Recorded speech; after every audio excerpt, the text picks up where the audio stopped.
Boa noite, gente. Estamos iniciando mais um programa Ei, tá me escutando? Eu sou Marília Rufino, assistente social, e hoje vou estar recebendo José Lincoln para a gente falar sobre emprego, sobre formalidade, sobre um tema bastante interessante que eu tenho certeza que você vai gostar bastante. O programa Ei, tá me escutando tem a finalidade de dar voz às pessoas que não têm tanto espaço. E esse é um programa que vai falar justamente sobre isso, sobre temas que são pertinentes para a sociedade. Olá, eu sou José Lincoln. É um prazer estar aqui nesse programa, participar aí desse programa durante esse dia, né? E justamente vamos tratar sobre alguns assuntos bastante interessantes, né? Eu que já tenho um certo tempo aí um trabalho informal, tal, e a gente conversei com Marília, que é a apresentadora do programa, e ela achou interessante tratar sobre esse assunto. Acho que vai ser bem massa. Então, falar sobre formalidade, sobre desemprego, ou falar sobre esse tipo de trabalho autônomo é muito importante porque a maioria dos brasileiros vivem assim. E a gente precisa abordar esse tema até para a gente poder ampliar o debate e para que outras pessoas sintam-se contempladas com esse assunto. Nessa discussão toda, nessa conversa, na verdade, que a gente está fazendo, quanto tempo faz que você está nesse trabalho autônomo? Quanto tempo faz que você já está aí desempenhando essa função? Assim, Maria, faz cerca de 16 anos já que eu trabalho assim na informalidade, assim, e o que me despertou a trabalhar nessa informalidade foi justamente que dentro da minha casa eu tinha um pai que ele trabalhava no comércio e aí era uma empresa privada e tipo nunca tinha tempo para sair com família, tal, até mesmo para adoecer. Exemplo, pai, vá no médico, você está doente, está gripado. Tá, não, não vou por conta do trabalho, por conta disso, daquilo, daquilo outro. Então, com isso, eu comecei a ir no trabalho informal e, de certa forma, nunca me importei muito em trabalhar em empresa privada. Porque, de certa forma, na informalidade, entre aspas, você tem uma certa liberdade. Tá entendendo? E daí eu venho aí caminhando até hoje. E, assim, até hoje tem dado certo. E eu pretendo aí continuar trabalhando assim como autônomo e tal. Você falou um ponto bastante interessante, que foi que seu pai não tinha tempo nem para ficar doente. Falou sobre a realidade da sua família, que é a realidade de muitos brasileiros, sobre as dificuldades enfrentadas, né, trabalhar no comércio. E você viu ali no seu ambiente familiar, esse um caminho para você trazer uma renda para dentro da sua casa. Foi um caminho para você trazer uma renda. Você falou que já faz 16 anos que você está nisso e que meio que acabou se habituando a essa realidade e que não pretende trabalhar em empresa privada justamente por algumas situações. E aí, nessa linha de pensamento, nessa conversa da gente, quais são as dificuldades que você encontra nesse trabalho autônomo e quais são os benefícios? Se pudesse me falar. Assim, a maior dificuldade para mim, vamos lá, é justamente o fato das pessoas que estão ao seu redor, muitas vezes, achar que você tem todo o tempo do mundo para eles. E que em qualquer momento você pode parar o seu trabalho para dar uma atenção, fazer isso, aquilo, tal, enfim, dar alguma assistência.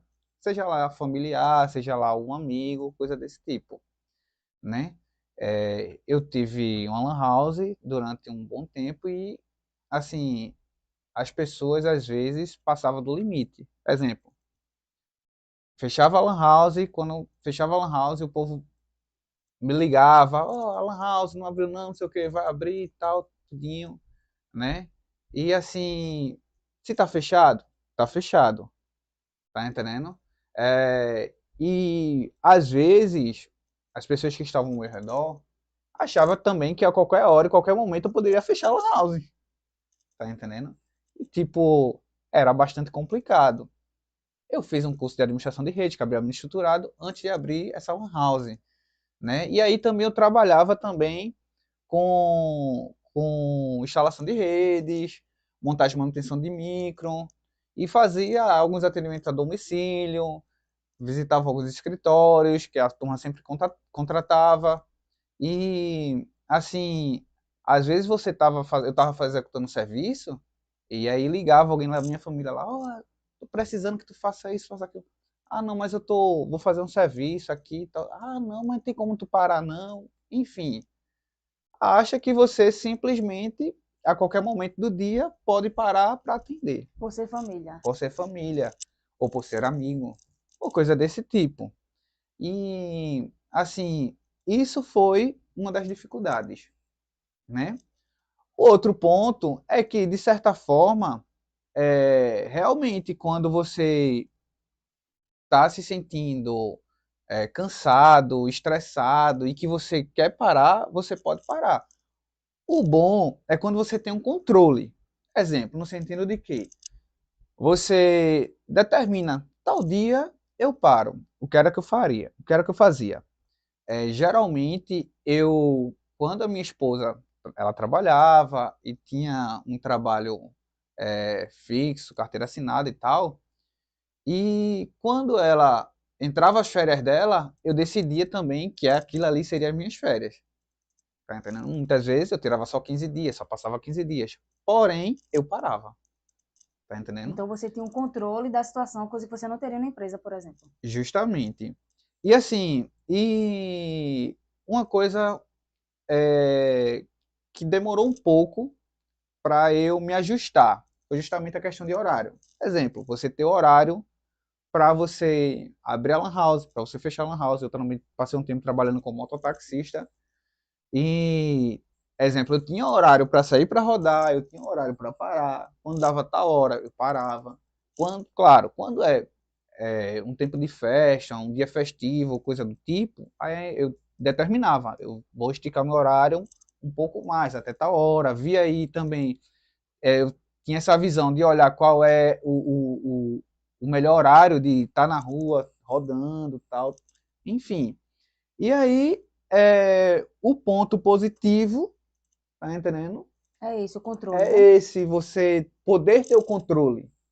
Você não deixar que outra pessoa te imponha, assim colocando para você, tu tem que estar aqui tal hora, Sim. tem, enfim, independentemente do que aconteça, tu tem que estar, né? Então, a vantagem é mais ou menos essa, tá entendendo? É, e eu digo mais, o ponto negativo, quando eu falo do ponto negativo, que eu falo das pessoas dizer, não entender que você não pode parar a qualquer momento, eu não falo de uma questão de urgência. Por exemplo, se minha esposa estiver em casa passando mal, ou alguma coisa do tipo, é mais fácil eu poder parar o meu trabalho, já que sou autônomo, e ir lá ajudar, dar uma força e resolver aquela situação. Já se for numa empresa, eu tenho que pedir uma autorização do supervisor, de um gerente, de coisa desse tipo.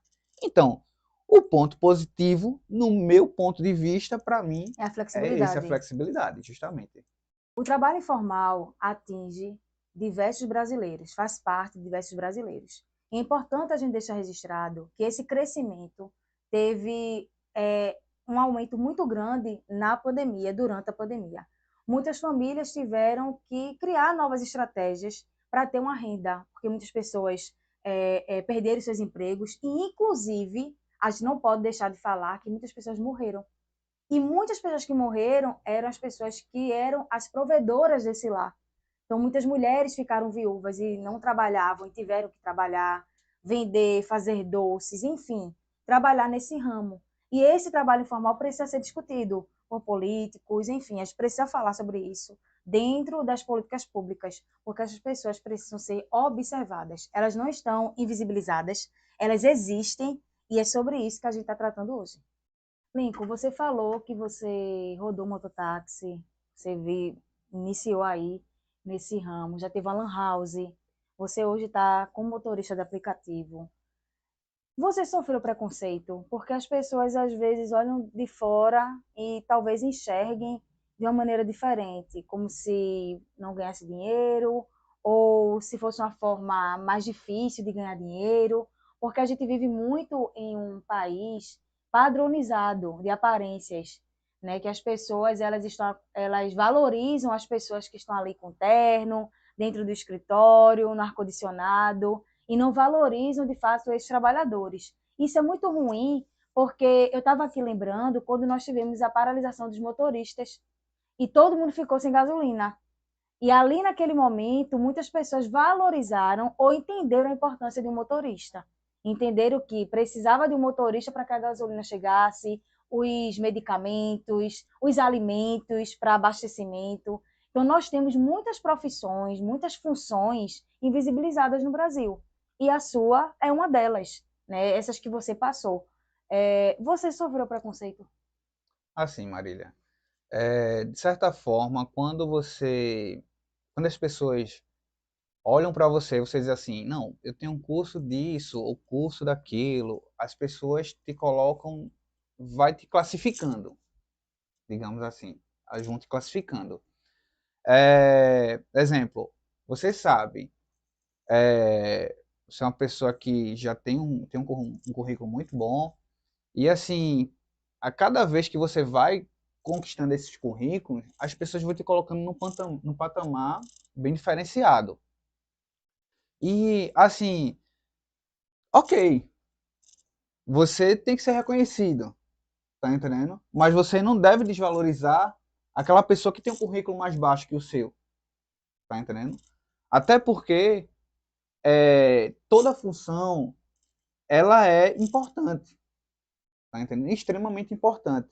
Digamos assim, eu rodei mototáxi, hoje não rodo mais, mas eu não vejo uma cidade como a nossa sem mototáxi. Não consigo enxergar isso hoje. Todo mundo hoje em dia precisa do mototáxi, todo mundo precisa do motoboy, tá entendendo? Porque muitas vezes eu tô em casa, tô cansado, não tô aguentando nem dirigir mais, aí a pessoa vai lá e solicita um alimento, uma coisa ou outra, quem é que leva? O motoboy. Quem é que leva? Sobretudo, O mototáxi. sobretudo os bairros que não foram planejados da forma correta, que não tem Kombi, não tem van, e eles vivem exatamente de mototáxi, porque são bairros distantes do centro. Então, muitas famílias que não têm carro, nem toda família tem carro. Então, essas famílias dependem dos mototaxistas. E é muito comum a gente observar quando tem feriado, por exemplo, quando os mototáxis não estão, ou eles trabalham até meio-dia, como ontem, por exemplo, como o dia 1º de maio. Então, assim, a gente percebe que essas pessoas elas ficam muito sem ter como sair dali. Ou vai a pé, ou arruma outra forma. Mas, assim, em cidades como a nossa, como Moreno, a gente precisa ter um planejamento. E os mototáxis, eles fazem parte desse suporte a essas famílias. Então, assim, eu sempre falei isso para várias pessoas, né? Todo mundo ele vai ter toda e qualquer pessoa ele tem a sua importância. Toda funcionalidade ela é importante, tá entendendo? Você ser um garim, você ser um mototáxi, você ser um pedreiro, sabe? E assim, quando eu contrato um pedreiro para fazer um serviço na minha casa, né? Eu geralmente procuro colocar ele, para mim ele ali é o cara. Porque tem coisa ali que ele sabe o que eu não sei. Um monte de coisa lá que ele vai saber e eu não sei. Tá entendendo? Então, é, no volante, eu sou o cara na frente dele. Como pedreiro, ele é o cara na minha frente. Então, todo mundo ele tem que ser valorizado é, na sua profissão, naquilo que ele se dispõe a fazer, no seu trabalho, sabe? E assim, e interessante que tem pessoas nesses trabalhos informais que eles são preconceituosos com ele mesmo, tá entendendo?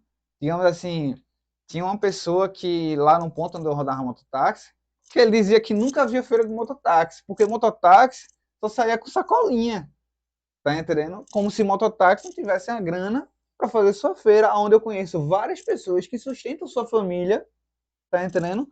Através de uma moto, sendo mototáxi, sendo motoboy. Só basta ter organização. Feito eu falei no início. Organização de horário, tá entendendo? Organização de responsabilidade, saber de que de tal hora eu preciso ir para a rua trabalhar, enfim, é sobre isso. E assim, é, com esse preconceito, de certa forma, né, a gente vê em vários aspectos, né? Não só na área de trabalho, não só na área de trabalho, mas até mesmo na área do próprio estudo mesmo, né? Tem gente que considera o filho de fulaninho porque estuda no colégio particular e não considera o filho de fulaninho porque já estuda no colégio público. Enfim, é Nós muito vivemos complicado. em uma sociedade que reproduz muito, né? O Inclusive, esse preconceito. próprio mototáxi, ele está reproduzindo aquilo que ele sofre. Então, é uma coisa, é uma discussão realmente estrutural e que é importante a gente estar falando sobre isso, justamente para que esse tema venha a servir de pauta em vários espaços que a gente ocupa. Como a conversa está muito boa, eu gostaria de oferecer para você um chá gelado, já que você não está tomando café, né, no momento. Então, aí um chazinho gelado. Aí, Temos os biscoitinhos aqui aí tá também. certo. Tava demorando, hein? Tava demorando. A garganta tava seca já, só falando aqui, botando coisa pra fora e nada entra. Fica complicado, irmã. Então, vamos dar continuidade. Pode ficar à Calma. vontade, viu, Deixa eu comer a Lincoln? bolachinha aqui, ó. Pode ficar à vontade. Então, a construção da cidade depende de vários aspectos, de vários pontos que não são discutidos, como você já vem falando.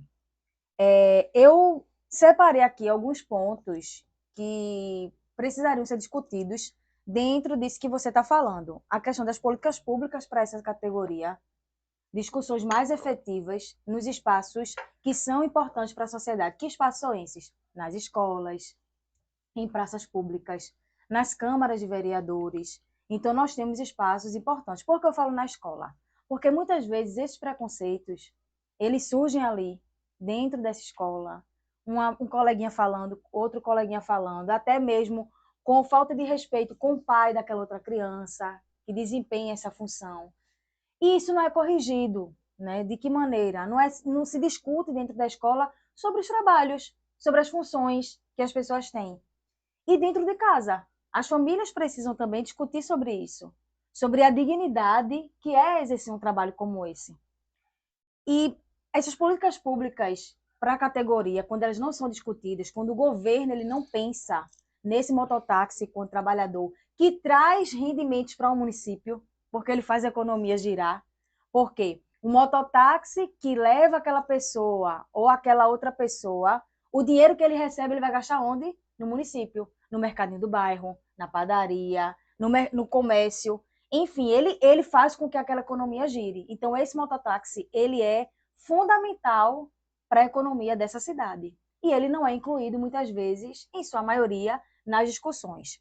A questão do mapeamento. Quantos mototaxistas existem no município? Quantos motoristas de aplicativo existem no município? Porque o mapeamento, ele permite que essas políticas públicas sejam criadas. Quantas pessoas existem nessa formalidade? Quantas pessoas existem nesse trabalho autônomo? A partir daí, a gente vai poder construir política pública. E a questão de controle, por quê? Com esse mapeamento, eu vou ter controle.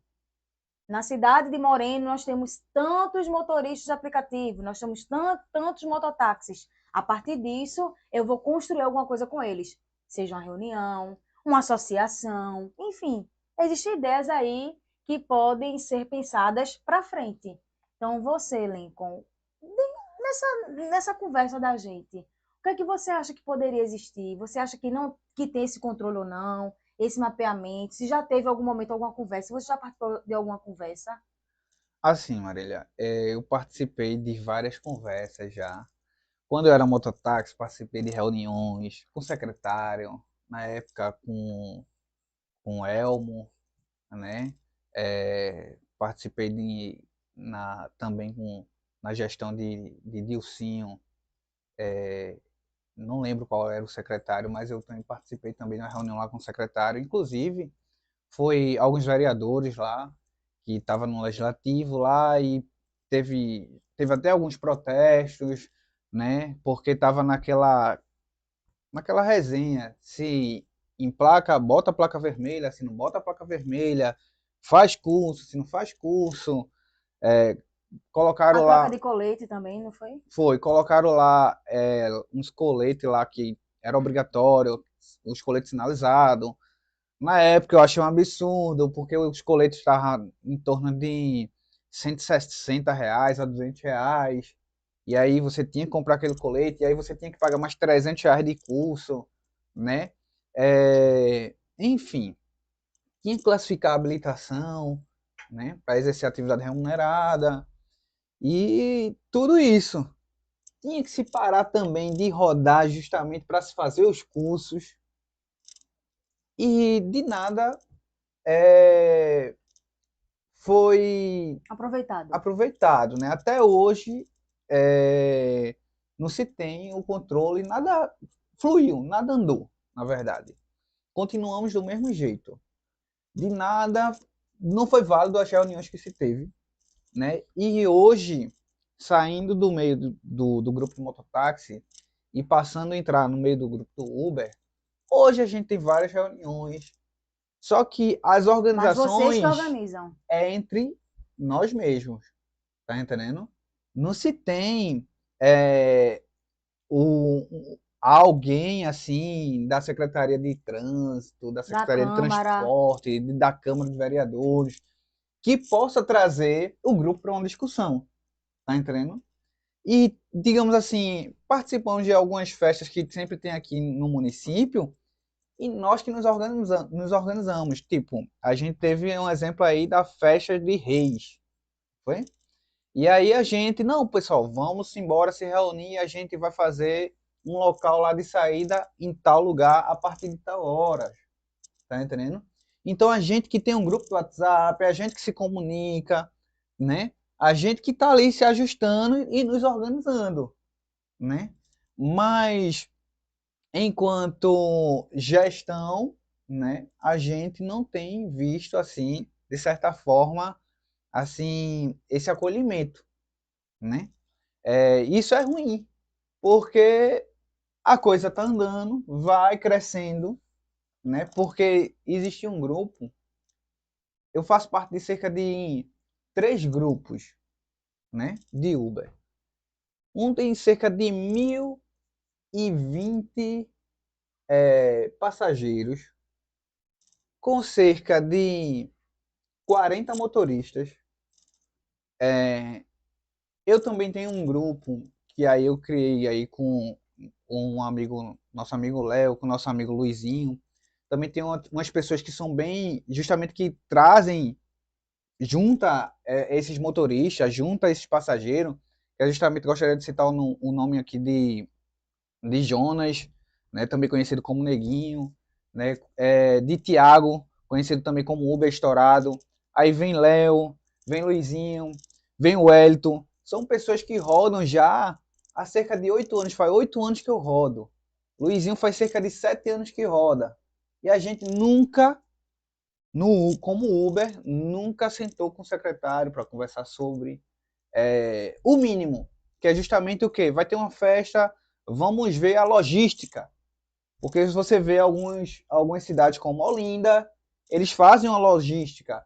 Aonde é que vai Vocês ter são carro incluídos. de aplicativo, onde é que vai ter táxi, né? Ah, não, tal rua o, o motorista de aplicativo vai poder entrar. Aqui não se tem isso. Não se tem com mototáxi, tá entendendo? É, o ponto que tem só é o ponto de taxista. Acabou-se. Mas não tem nada além disso. Tá entendendo? E os grupos estão crescendo. O, o grupo de mototáxi hoje em dia é enorme dentro do município. E os grupos de Uber hoje em dia também está crescendo muito, né? Só que é uma coisa que é desorganizada e está desorganizada. E com isso, muitas pessoas, muitos usuários, pessoas que usam carros de aplicativo, diz assim, aqui em Moreno é muito difícil de, às vezes, de encontrar um Uber no aplicativo e coisa e tal. Por quê? Porque não, eu acho que, tipo, falta essa chamada, sabe? E muitos saem daqui e vão rodar fora, né? A maioria das pessoas que rodam o aplicativo dentro de Moreno, eles saem de Moreno de manhã cedo e dizem, só quero pegar uma viagem para Recife e não quer voltar mais para Moreno. Porque dentro de Moreno, aplicativo não roda, porque não tem organização, não tem nada. Tá entendendo? E é sobre isso. Aí fica complicado, né? Mas, assim, estamos aí sempre tentando nos organizar da nossa forma, do nosso jeito, né? E com certeza a coisa fluiria muito melhor se a gente tivesse uma ajuda justamente do legislativo, do executivo, se a gente tivesse um mínimo de visibilidade. O mínimo, precisava ser muita coisa não. Para mim, a coisa ia andar bastante. Gostaria de agradecer a você, Lincoln, por essa conversa, por você ter trazido um tema que é muito importante, mas pouco debatido, sobretudo pelas autoridades. Falar sobre trabalho informal, sobre trabalho autônomo, falar sobre mototáxi, sobre motoristas de aplicativo, porque é a sua realidade.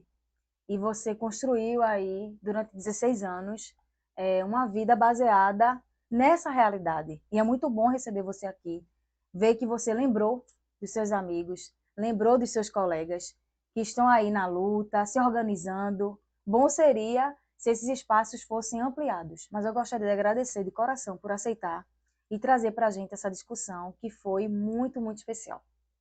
Sim, eu que agradeço pela abertura desse espaço, desse momento, né? A gente sempre está aí disposto a dialogar, né?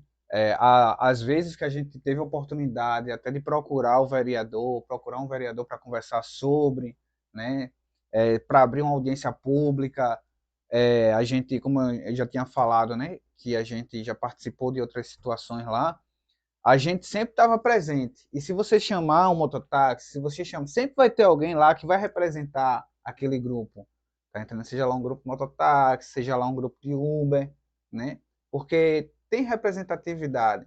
Só que, na verdade, não se existe espaço, tá entendendo? É muito difícil de você conseguir um espaço, né? A gente tem várias pessoas aí há bastante tempo aí no ramo aí, nessa caminhada, e que, né, não tem espaço.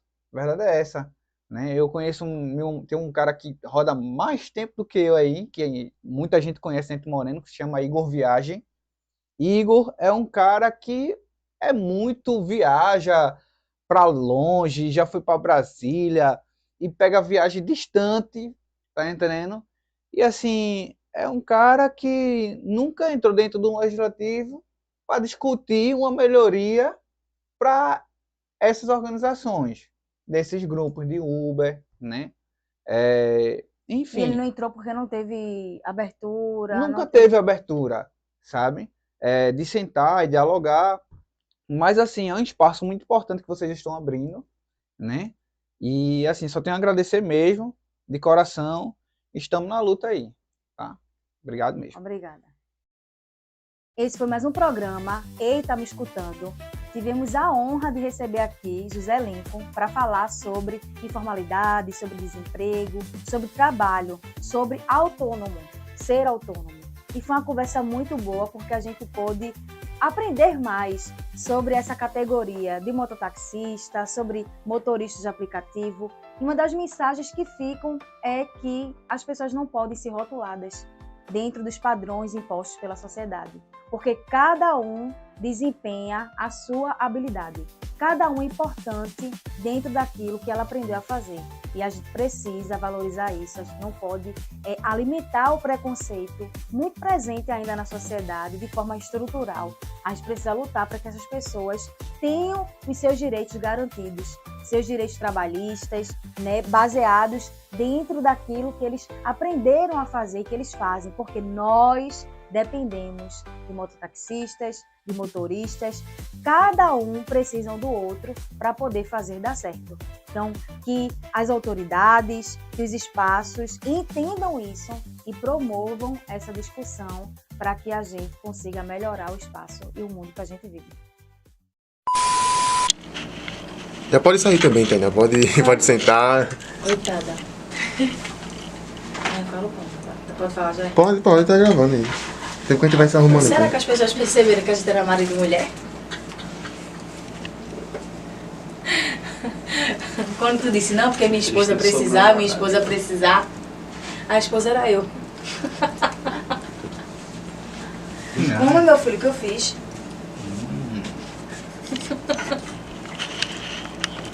E aí, Nico, tava gostando do chá? De delícia.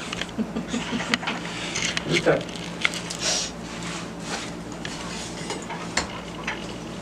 16 anos que tu tá nesse trabalho. É o tempo que a gente tá junto. Então, de certa forma, eu ajudei nisso, né?